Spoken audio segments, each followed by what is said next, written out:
Hello friends, welcome to the Knowledge Race. Friends, इस video में हम डिस्कस करने वाले हैं most expected MCQs of directive principle of state policy. DPSP का जो लेक्चर नंबर 4 है और पहले के जो 3 लेक्चर हैं वो पूरा का पूरा थ्योरेटिकल पार्ट जितना भी डीपीएसपी कवर करता है आर्टिकल 36 से लेकर 51 तक जो डीपीएसपी के अंदर आते हैं, तो जो सारे आर्टिकल जो हमने एक एक आर्टिकल करके डिटेल में जो है वो डिस्कस कर लिया है।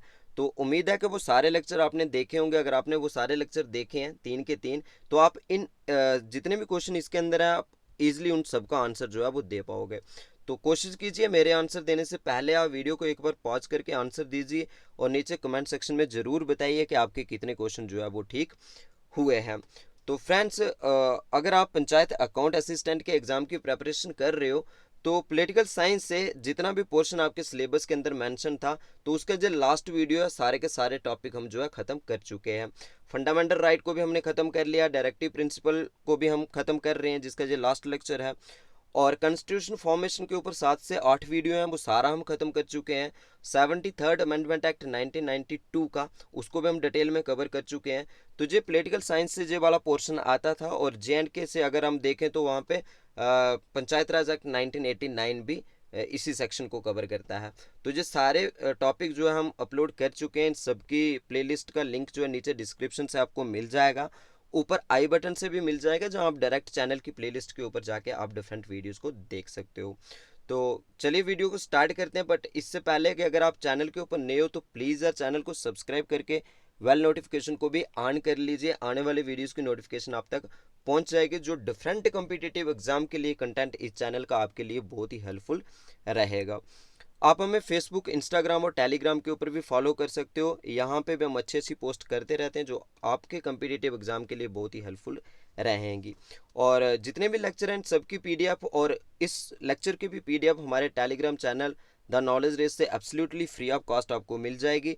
इन सब का लिंक जो है नीचे डिस्क्रिप्शन से आपको मिल जाएगा। तो चलिए वीडियो को स्टार्ट करते हैं। फ्रेंड्स, हम आज का हमारा पहला जो एमसीक्यू है वो ये है कि directive principle of state policy is mention in dash of the Indian constitution. तो इंडियन कॉन्स्टिट्यूशन में डीपीएसपी जो है वो कौन से पार्ट में मेंशन है? तो जी क्लियरली आपको पता है कि पार्ट 3 जो है वो फंडामेंटल राइट को कवर करता है और पार्ट 4 जो है वो हमारा डीपीएसपी को कवर करता है। तो right answer is D. Second question, which group of the following articles of the Indian constitution contain directive principle of state policy? तो यहाँ पे ग्रुप ऑफ आर्टिकल जो है जो directive principle of state policy को जो कवर करते हैं, तो वो ग्रुप ऑफ आर्टिकल है 36 से लेकर 51 तक ये आर्टिकल इसको कवर करते हैं। तो इसका ए जो है वो राइट आंसर है। आप खुद से भी एक बार वीडियो को पॉज करके आंसर देने की कोशिश कीजिए और नीचे कमेंट सेक्शन में ज़रूर बताइए कि आपके कितने क्वेश्चन जो है वो ठीक हुए हैं। तो चलिए नेक्स्ट जो है नेक्स्ट क्वेश्चन है, which of the following article of the constitution is directed to establish uniform civil code? तो ये भी हमने वीडियो के अंदर डिटेल में डिस्कस किया हुआ है कि यूनिफॉर्म सिविल कोड के लिए जो आर्टिकल बात करता है तो वो है आर्टिकल 44। तो इसका सी आंसर जो है वो राइट आंसर है। 44 जो है वो यूनिफॉर्म सिविल कोड की बात करता है। तो फ्रेंड्स, बाकी वाले आर्टिकल भी आपको पता होने चाहिए। तो आर्टिकल 45 जो है वो ये बात करता है कि अर्ली चाइल्डहुड केयर और 6th ईयर तक उसकी एजुकेशन जो है वो आर्टिकल 45 के अंडर आती है। और उसके बाद जो आर्टिकल 39 है ये बात करता है equal pay for equal work की बात करता है, और इसके साथ opportunities for healthy development for childrens जो आर्टिकल 39 इसकी बात करता है। और 40 के अंदर जो है हमारी पंचायत आती है, पंचायत राज सिस्टम जो है 40 आर्टिकल के अंडर आता है। तो इसका जो राइट आंसर है, यहाँ पे यूनिफॉर्म सिविल कोड की बात कर रहे हैं तो यूनिफॉर्म सिविल कोड जो है वो 44 आर्टिकल के अंदर आता है। तो इसका राइट आंसर सी है। Which of the following directive principle were added later? तो यहाँ पे आपने बताना है कि जो डीपीएसपी में बाद में जो अमेंडमेंट हुई है। तो फ्रेंड्स, ये जो क्वेश्चन है, क्योंकि हमें कमेंट आए थे जितने भी पहले वीडियो जो एमसीक्यू के ऊपर हमने डाले हुए हैं कि जो क्वेश्चन लेवल जो है वो बिल्कुल सिंपल है, तो इसलिए यहाँ पे क्वेश्चन जो थोड़े आपको टफ मिलेंगे। तो which of the following directive principle were added later? तो बाद में कौन से डायरेक्टिव प्रिंसिपल को जो है वो ऐड किया गया है? तो फ्रेंड्स, यहाँ पे आपको एक चीज़ याद रखनी है कि promote the educational and economic interest of SC and STs। तो ये जो आर्टिकल कवर करता है SC और ST वाला, तो ये लिख लीजिए आप 46 आर्टिकल जो है इसको कवर करता है। तो ये ओरिजिनल कॉन्स्टिट्यूशन जो था, ये बाद में अमेंड करके नहीं डाला गया है, तो ये उसी में था। उसके बाद दूसरा जो आता है हमारा, वो आता है minimize inequalities in income. तो minimize inequalities in income की अगर हम बात करें, तो ये जो आर्टिकल कवर करता है, तो ये 38 आर्टिकल कवर करता है। और ये अमेंडमेंट हुई थी हमारे कॉन्स्टिट्यूशन के अंदर 44th अमेंडमेंट, ये आप याद कर लीजिए। आर्टिकल जो है वो है आपका 38 आर्टिकल 44th अमेंडमेंट, और ये कब हुई थी? 1978 के अंदर ये हुई है 44th अमेंडमेंट जो है। तो इसमें क्या हुआ, आर्टिकल 38 जो है वो इसमें डाला गया। तो minimize inequalities in income की अगर हम बात करें, तो आर्टिकल 38 उसको कवर करता है। तो ये बाद में अमेंडमेंट करके ये इस आर्टिकल को डाला गया है। तो उसके बाद अगर हम बात करें secure the participation of worker in the management of industries, अगर हम इसकी बात करें, तो ये जो आर्टिकल है ये करता है 43A आर्टिकल, याद रख लीजिए आप, 43A आर्टिकल इसकी बात करता है। और 43A आर्टिकल कब डाला गया था? 42nd अमेंडमेंट एक्ट 1976 में। तो ये आप याद रख लीजिए, 43 ए जो आर्टिकल है वो 42nd अमेंडमेंट एक्ट के अकॉर्डिंग 1976 में जो है कॉन्स्टिट्यूशन में डाला गया है। तो ये डीपीएसपी का पार्ट है। तो अब सीधा ये आंसर आपको पता चल ही गया है, ये तो पहले का था, तो बाद में जो ऐड करके डाले गए हैं तो सेकंड और थर्ड है। तो इसका जो राइट आंसर है वो ए है, सेकंड और थर्ड, ए पार्ट इसका जो है राइट आंसर है। चलिए next, consider the following statement in the context of directive principle of state policy. तो directive principle of state policy के कॉन्टेक्स्ट में आपने इनमें से जो जितने भी नीचे दिए गए हैं, तो आपने इनको बताना है कि कौन सा जो है इस सही है। देखो, directive principle of state policy are contain in part 3 of the Indian constitution articles 37 to 51। तो बिल्कुल गलत है ये स्टेटमेंट, क्योंकि पार्ट 3 के अंदर नहीं, पार्ट 4 के अंदर हमारे डायरेक्टिव प्रिंसिपल आते हैं। तो आर्टिकल जो कवर करते हैं वो 36 to 51 आर्टिकल कवर करते हैं। दूसरा इसका पार्ट जो है वो ये है, the idea of DPSB were borrowed from the constitution of Ireland. तो बिल्कुल सही है, हमारे कॉन्स्टिट्यूशन के अंदर जो डीपीएसबी डाले गए हैं वो आयरलैंड के कॉन्स्टिट्यूशन से ही लिए गए हैं। और आयरलैंड ने इनको कहाँ से लिया था? वो स्पेन के कॉन्स्टिट्यूशन से लिया था। नेक्स्ट पार्ट इसका थर्ड ऑप्शन जो है वो ये कहता है, the constitution of India declares that DPSP are fundamental in governance of the country, article 37। बिल्कुल सही है, ये आर्टिकल 37 जो है वो ये बात करता है कि डीपीएसपी जो है वो फंडामेंटल इन गवर्नेंस है। अगर किसी भी एक इफेक्टिव गवर्नेंस, गुड गवर्नेंस की अगर हम बात करें, तो डीपीएसपी उसका फंडामेंटल होने चाहिए।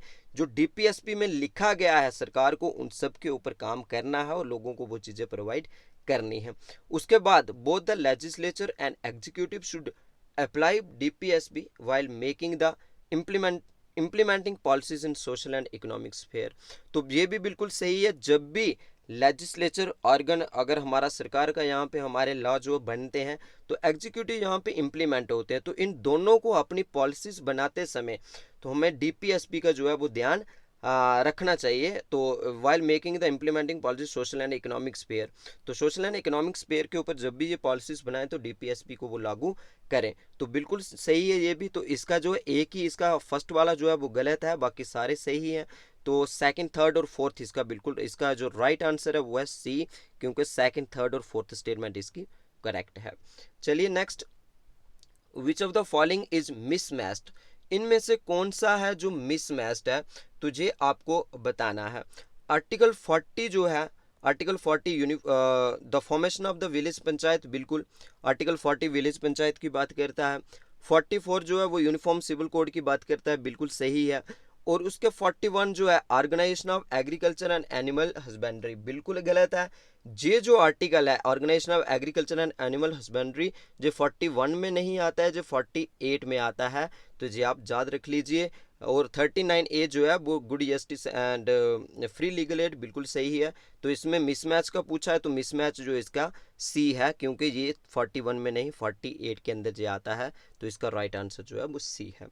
विच of the following are Gandhian directive principle, तो इनमें से आपने बताना है कि गांधीयन डायरेक्टिव प्रिंसिपल कौन कौन से हैं। टू ऑर्गेनाइज विलेज पंचायत, बिल्कुल सही है, क्योंकि विलेज पंचायत जो है वो आर्टिकल 40 के अंदर आता है। तो 40 जो है वो गांधीयन प्रिंसिपल के अंदर आता है।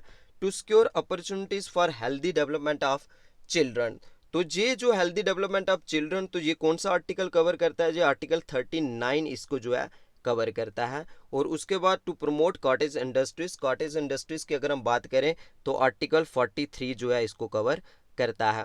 तो फ्रेंड्स कॉटेज इंडस्ट्री आर्टिकल 43 इसको कवर करता है, तो ये गांधीयन प्रिंसिपल का पार्ट है।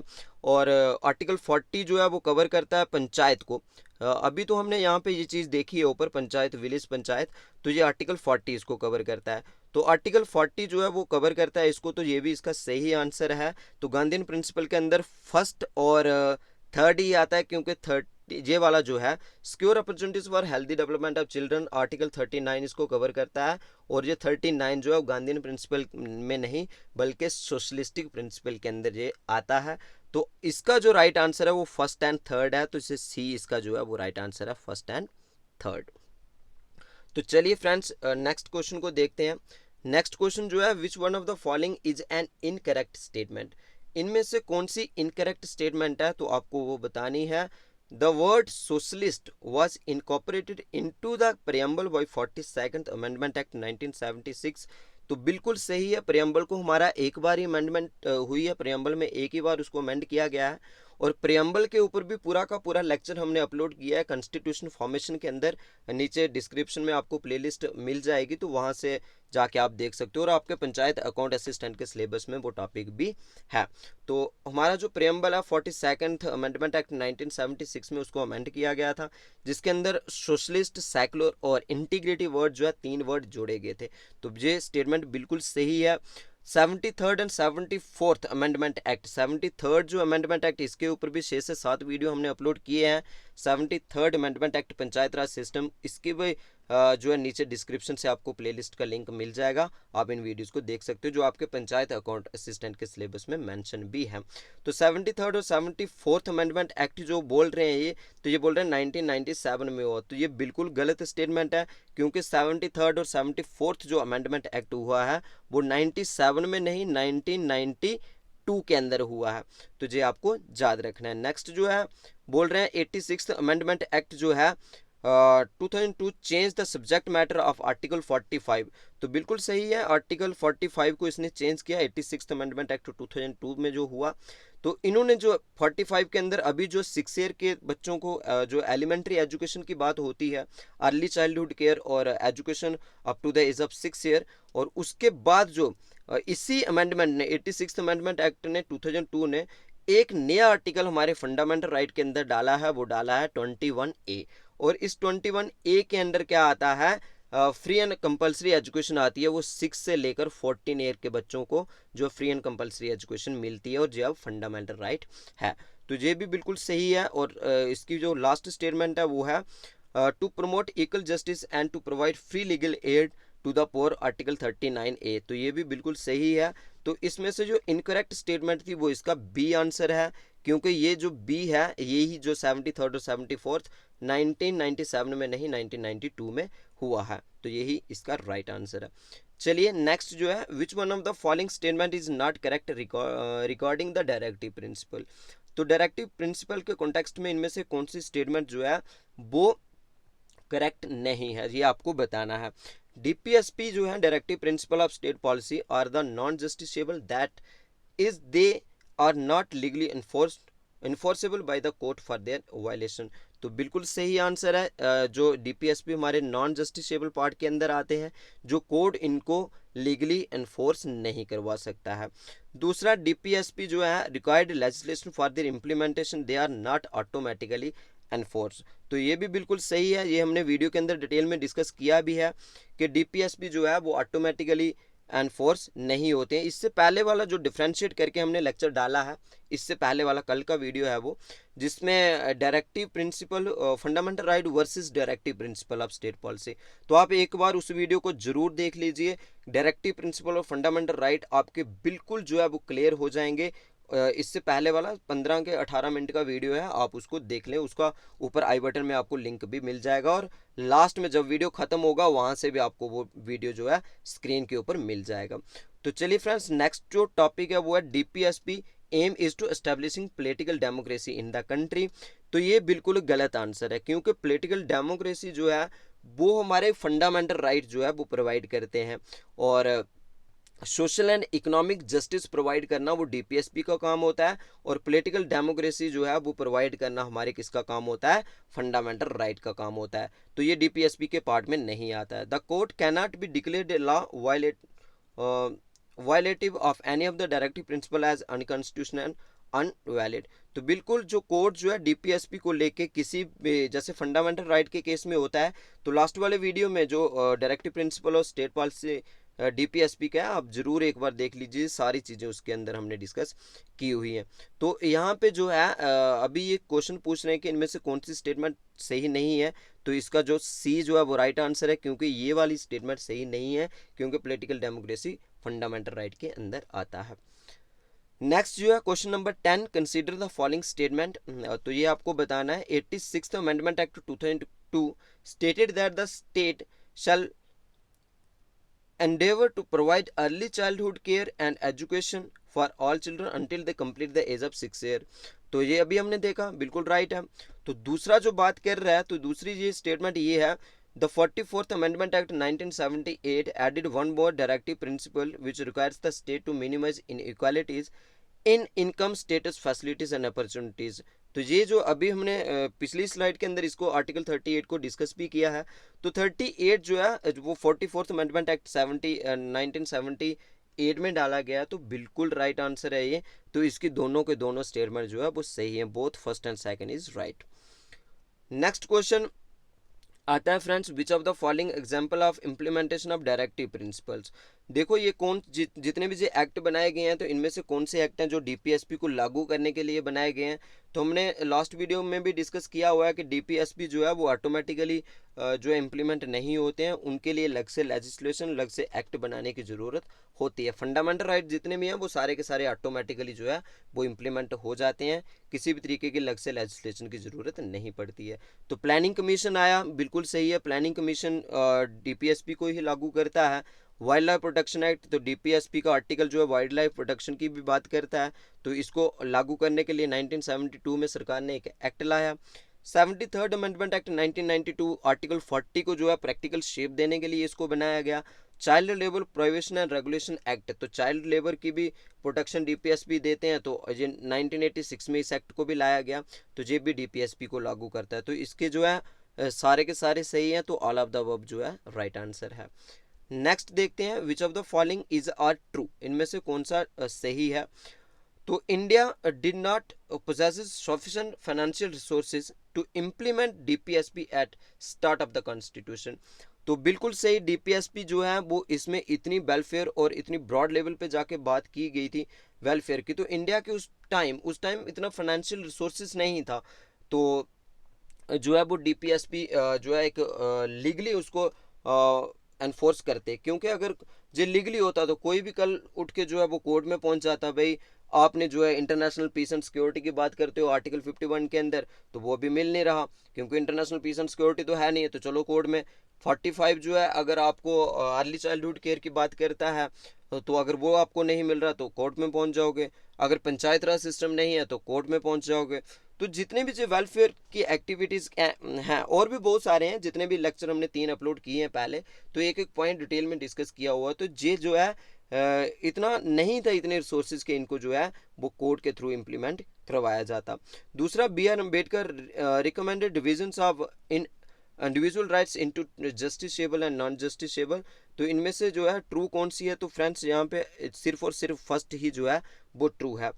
तो सेकंड जो है वो बी आर अम्बेडकर ने नहीं कहा था जी justiciable and non justiciable, last video के अंदर जो है इसको डिस्कस किया हुआ है हमने, तो ये कहा था बी एन राव ने। तो ये आपको याद रखना है, बी एन राव ने जो है ये कॉन्स्टिट्यूशनल एडवाइजर भी थे, किसके, कॉन्स्टिट्यूएंट असेंबली के, जो कॉन्स्टिट्यूएंट असेंबली बनी थी भारत का संविधान बनाने के लिए, उसके जो कॉन्स्टिट्यूशन जो एडवाइजर भी थे, कॉन्स्टिट्यूशनल एडवाइजर थे बी एन राव, और इन्होंने कहा था कि 2 तरीके के जो है इंडिविजुअल राइट हो, एक जस्टिसेबल हो और दूसरे नॉन जस्टिसेबल हो। तो ये जो है बी आर अम्बेडकर ने नहीं कहा था, ये गलत है। तो इसका जो राइट आंसर है वो ओनली फर्स्ट स्टेटमेंट। चलिए next, who said DPSP are novel feature of constitution, most important जो है क्वेश्चन है आपका। तो डीपीएसपी जो है नोबल फीचर किसने कहा है, तो ये कहा है friends B R Ambedkar ji ने। तो बी आर अम्बेडकर ने जो है डीपीएसपी को नोवल फीचर के नाम से पुकारा है, इनको नोवल फीचर कहा है। Next question, which article deals with separate judiciary from executive in public service of the state. तो कौन सा डीपीएसपी का आर्टिकल है जो ये करता है कि जो जुडिशरी को एग्जीक्यूटिव से सेपरेट करता है, यानी जुडिशरी अपना काम करे और एग्जीक्यूटिव जो है वो अपना काम करे, तो ये दोनों अलग अलग हो। तो ये आर्टिकल जो बात करता है फ्रेंड्स, तो ये आर्टिकल 50 बात करता है। 44 तो यूनिफॉर्म सिविल कोड की बात करता है। 45 जो है अर्ली चाइल्डहुड केयर और अप टू द 6 ईयर तक एजुकेशन की बात करता है। और उसके बाद 51 को हम आगे इसको डिस्कस देख लेते हैं। 51 जो है इंटरनेशनल पीस एंड सिक्योरिटी की बात करता है। तो इसका जो राइट आंसर है इस क्वेश्चन का, तो सेपरेट जुडिशरी फ्रॉम एग्जीक्यूटिव, तो इसका सी आंसर जो है वो राइट है। आर्टिकल 50 की बात करता है। आज के सेशन का लास्ट जो है एमसीक्यू है वो ये है कि under which amendment cooperative societies added in DPSP. Cooperative society जो है directive principle of state policy के अंदर कब ऐड की गई, तो फ्रेंड्स ये ऐड की गई थी 97th अमेंडमेंट एक्ट 2011 में। क्योंकि 97th अमेंडमेंट एक्ट 2011 में जब हुआ जे, तो कोऑपरेटिव सोसाइटी फंडामेंटल का भी राइट, फंडामेंटल राइट के अंदर भी उसका भी पार्ट बनी। तो फंडामेंटल राइट के अंदर जो आर्टिकल 19 के अंदर आता है, तो ये ऑलरेडी जो है कॉम्पिटिटिव एग्जाम में ये क्वेश्चन पूछा गया है, is cooperative societies is part of fundamental right. तो बिल्कुल फंडामेंटल राइट का जो पार्ट है आर्टिकल 19 जो है इसको कवर करता है। ये भी हमने वीडियो के अंदर डिटेल में डिस्कस किया है। और कोऑपरेटिव सोसाइटी के ऊपर 6 से 7 मिनट का अलग से वीडियो भी है फ्रेंड्स। फंडामेंटल राइट से आपको लेक्चर नंबर 4 मिल जाएगा। आप अगर अच्छे तरीके से कोऑपरेटिव सोसाइटीज़ को पढ़ना चाहते हो, सीखना चाहते हो, तो आप उस लेक्चर को देख सकते हो। 6 से 7 मिनट का वो सारा लेक्चर है। तो डीपीएसपी के अंदर भी इसको डाला गया, और डीपीएसपी को जो कवर करता है तो ये 43B आर्टिकल जो है वो कवर करता है। तो 43B आर्टिकल जो है 97th कॉन्स्टिट्यूशनल अमेंडमेंट एक्ट 2011 में हमारे directive principle of state policy के अंदर जोड़ा गया। तो cooperative society is now A part of DPSP के अंदर जो 43 आर्टिकल के अंदर आता है। तो ये पूरा का पूरा लेक्चर था। तो इसका जो राइट आंसर है वो डी आंसर है। 97th अमेंडमेंट एक्ट 2011 में हुआ जो 43 आर्टिकल बी इसने जो है वो डीपीएसपी के अंदर नया ऐड किया। तो फ्रेंड्स ये था पूरा का पूरा लेक्चर। उम्मीद करता हूँ कि आपको लेक्चर पसंद आया होगा। अगर आपको लेक्चर पसंद आया तो प्लीज़ यार वीडियो को लाइक शेयर भी जरूर करें, और चैनल को सब्सक्राइब करके वेल नोटिफिकेशन को भी ऑन कर लीजिए। आने वाले वीडियोस की नोटिफिकेशन आपको जो है वो मिलती रहेंगी। तो आप हमारे साथ जुड़े रहें, आपको ऐसे ही डिफरेंट सब्जेक्ट के जो है वो वीडियो मिलते रहेंगे जो हेल्पफुल रहेंगे आपके डिफरेंट कॉम्पिटिटिव एग्जाम के लिए। Thanks for watching.